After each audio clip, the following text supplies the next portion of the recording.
Union Minister Pratima Bhomik organized an election campaign in Tewandal under Dhanpur constituency on Friday in support of Biplab Kumar Deb.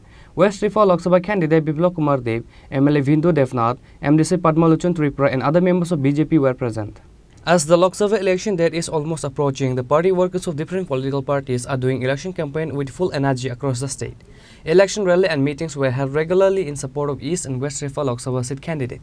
Similarly, Union Minister Pratima Bhomik organized an election campaign in Tewandal under Dhanpur constituency on Friday in support of Biplab Kumar Deb. West Rifa Lok Sabha candidate Biplab Kumar Deb, MLA Vindu Devnath, MDC Padmalochan Tripura and other members of BJP were present. At the beginning of the program meeting, West Rifa BJP candidate Biplab Kumar Deb, while addressing his speech, criticized the CPIM party making comparison with BJP.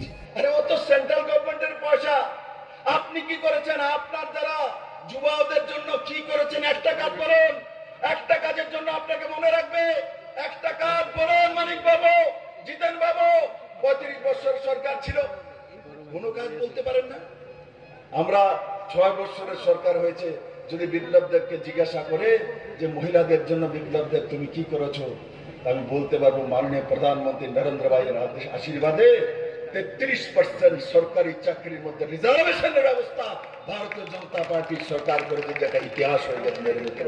বিপ্লব দেবকে যদি জিজ্ঞাসা করে তো বলতে পারবো ত্রিপুরাতে TSR এর মধ্যে মহিলা নেওয়া হতো না, প্রথমবার 10% রিজার্ভেশন রেখে হোম ডিপার্টমেন্টে 137 জন মহিলা AK-47 নিয়ে দাঁড়ানোর ব্যবস্থা বিপ্লব দেব ভারতীয় জনতা পার্টি সরকার করেছে। বিপ্লব দেবকে যদি জিজ্ঞাসা করে জনজাতির জন্য কি করেছো, ব্রু রিয়াং শরণার্থীদেরকে 23 বছর যাবত যারা যাযাবর ছিল নিজের দেশের মধ্যে, তাদেরকে স্থায়ীভাবে থাকার ব্যবস্থা ভারতীয় জনতা পার্টি নরেন্দ্র মোদী 600 কোটি টাকা দিয়ে করেছে। বিপ্লব দেব যদি জিজ্ঞাসা করে তাহলে 1300 কোটি টাকার প্যাকেজ দিয়ে এডিসিতে ভারতীয় জনতা পার্টি সরকার জনজাতিদের জীবনমান উন্নয়নের ব্যবস্থা করেছে। বিপ্লব দেব যদি জিজ্ঞাসা করে কৃষকদের জন্য মিনিমাম সাপোর্ট প্রাইস, এই প্রথম নর্থ ইস্টের কোন রাজ্য ত্রিপুরা রাজ্যের মধ্যে মিনিমাম সাপোর্ট প্রাইস ভারতীয় জনতা পার্টি সরকার নরেন্দ্র মোদীর নেতৃত্বে ত্রিপুরাতে এনেছে, যার কারণে কৃষকরা 10 টাকা 12 টাকা 13 টাকা করে ধানের কিলো বিক্রি করত, আজ ত্রিপুরাতে 22 টাকা করে ধানের কিলো বিক্রি করে, সেটা ভারতীয় জনতা পার্টি সরকার করেছে। বিপ্লব দেবকে যদি জিজ্ঞাসা করে যে এই রাতে 33টা পেনশন কমিউনিস্টরা বড়াই করে বলতো আমরা 33টা পেনশন দেই, টাকা কত দিতে 300 500 700, আমরা ভারতীয় জনতা পার্টি সরকার আসার পর আমরা সমস্ত পেনশনগুলিকে এক নাগারে 1000 থেকে 2000 টাকা পর্যন্ত করেছি ভারতীয় জনতা পার্টি সরকার। তাহলে ছাত্রদের জন্য যদি বলে এনসিইআরটি সিলেবাস ভারতীয় জনতা পার্টি সরকার লাগু করেছে, বিদ্যাজ্যোতির 125টি স্কুল সিবিএসই সরকারি স্কুল ভারতীয় জনতা পার্টি লাগু করেছে মেরে মিত্র। তাহলে যদি বলে ছাত্রদের জন্য কি করেছো, বিজেপি করেছে, মহিলাদের জন্য কি করেছো, বিজেপি করেছে, জনজাতির জন্য কি করেছো, বিজেপি করেছে, বুজুর্গদের জন্য কি করেছো, তো বিজেপি করেছে। কিন্তু যদি কমিউনিস্ট সরকারকে জিজ্ঞাসা করি আপনারা কি করেছেন, তার একটাই জবাব, কাস্তো হাতেরি বানিয়েছি, পার্টি অফিস বানিয়েছি, ফ্ল্যাগ ডান্ডা বানিয়েছি, মানুষকে লাল চক্ষু দেখিয়েছি, মানুষকে মারধর করেছি, মহিলা নির্যাতন করেছি, যুবাদের বেবকুফ বানিয়েছি, ডিওএফ বানিয়ে চাঁদা তুলেছি, মহিলা সমিতি নারী সমিতি বানিয়ে লাইন ধরিয়ে মিছিল করিয়েছি, খ্যাত মজুরের নামে কৃষকদেরকে শোষণ করেছি। তারপর যদি কোনো কার্যক্রম, আজকে ধনপুরে এই কার্যক্রম হচ্ছে, কমিউনিস্ট যদি এই কার্যক্রম করতো, মানিক সরকার যদি আসতেন, ধনপুরের মানুষ 10 দিন যাবত চাঁদাগ্রস্ত হয়ে যেতেন, ভারী ভারী চাঁদা তুলতো। কালকে মানিক সরকার আসবে, চাঁদা দেন, মরিচ দেন, চাল দেন, চিনি দেন, পুরা ধনপুরকে নাঙ্গা করে তুলতো এরা মেরে মিত্র। আর ত্রিপুরার মানুষ সেই চাঁদাবাজি থেকে মুক্তি পেয়েছে। তাই বন্ধুরা, আজকে এই কংগ্রেস এবং সিপিএম এর যে অবৈধ জোট, সে জোট সংবিধান বাঁচানোর জন্য, কমিউনিস্ট সংবিধান, কমিউনিস্ট রাষ্ট্র। আর আমি মুখ্যমন্ত্রী হওয়ার পর মানিক সরকারকে জিজ্ঞাসা করেন, মুখ্যমন্ত্রী হওয়ার পর যেই চেয়ারে উনি বসতেন, ওই চেয়ারে আমি যখন বসেছি, ওই রুমের মধ্যে ভারতের জাতীয় পতাকা ছিল না। মানিক বাবু সংবিধানের কথা বলেন, লজ্জা হয় না? বিপ্লব দেব তো জানে আপনার কুকীর্তি। আপনি যখন মুখ্যমন্ত্রী ছিলেন, ভারতবর্ষের কোন মুখ্যমন্ত্রী নেই যে যার রুমের মধ্যে ভারতের জাতীয় পতাকা থাকে না।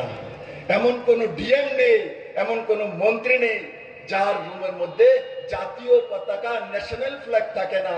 উনি 20 বছরের মুখ্যমন্ত্রী, ওনার রুমে একটা জাতীয় পতাকা ছিল না। সে দেশকে সম্মান করে না, দেশের জাতীয় পতাকাকে সম্মান করে না। তার রুমের মধ্যে অশোক স্তম্ভ ছিল না, তার মানে ভারতের যে চিহ্ন সেটা উনি মানে না। বিপ্লব দেব আসার আগে 2018-তে আমরা সরকার করার আগে কমিউনিস্ট পার্টির ধনপুরের কোন কার্যালয় হোক, সুনামুড়ার কোন কার্যালয় হোক, তৈবান্দালের কোন কার্যালয় হোক, মেলাল মাঠের কার্যালয় হোক, এদের কোন কার্যালয় কোনদিনও 15 আগস্ট, 26শে জানুয়ারি, 23শে জানুয়ারিতে ন্যাশনাল ফ্ল্যাগ এরা উঠাতো না। এরা গান্ধী জয়ন্তী মানাতো না, এরা বিবেকানন্দ জয়ন্তী মানাতো না, এরা সর্দার বল্লভভাই প্যাটেলের জয়ন্তী মানাতো না। এরা সংবিধান শিখাবে মানিক বাবু শেষ বয়সে 75 বছর বিপ্লব দেবকে সংবিধান, ভারতীয় জনতা পার্টি।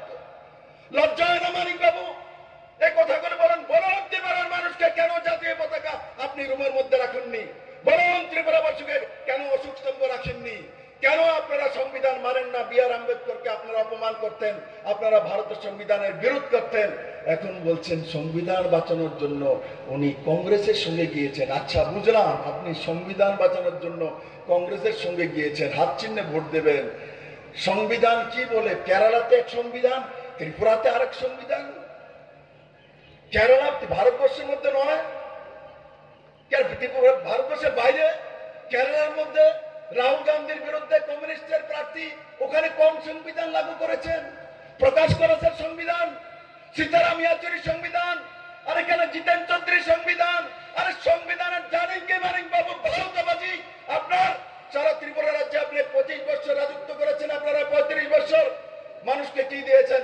মানুষকে দাঙ্গা দিয়েছেন, 80 দাঙ্গা আপনাদের। কংগ্রেস এবং সিপিএম এর জন্যই এনএলএফটি আইপিএফটি তৈরি হয়েছে। জনজাতিকে বেবুকুফ বানিয়েছেন, AK-47 হাতে তুলে দিয়েছেন, চাউল হাতে দেননি, টাকা হাতে দেননি, রোজগার হাতে দেননি, আপনারা অস্ত্র তুলে দিয়েছিলেন। এটিটিএফ কে তৈরি করেছে ত্রিপুরার মানুষ জানে, এনএলএফটি কে তৈরি করেছে ত্রিপুরার মানুষ জানে। আপনারা 80 দাঙ্গা দিয়েছেন, ইনসার্জিটি দিয়েছেন, মহিলা বলাৎকার দিয়েছেন, উদার মহাজনের বলাৎকার দিয়েছেন, আপনারা বীরচন্দ্র মেনন 12 জনকে খুন দিয়েছেন, আপনারা পরিমল শাহ মন্ত্রীকে খুন দিয়েছেন, আপনারা মধুসূদন শাহ এমএলএ কে খুন দিয়েছেন, আপনারা আগরতলাতে SDM Sukhram দেববর্মাকে। Later, Union Minister Pratima Bhomik appreciated the works of BJP while speaking in the meeting. Reported by Pravir from Dhanpur, Chinikhorang.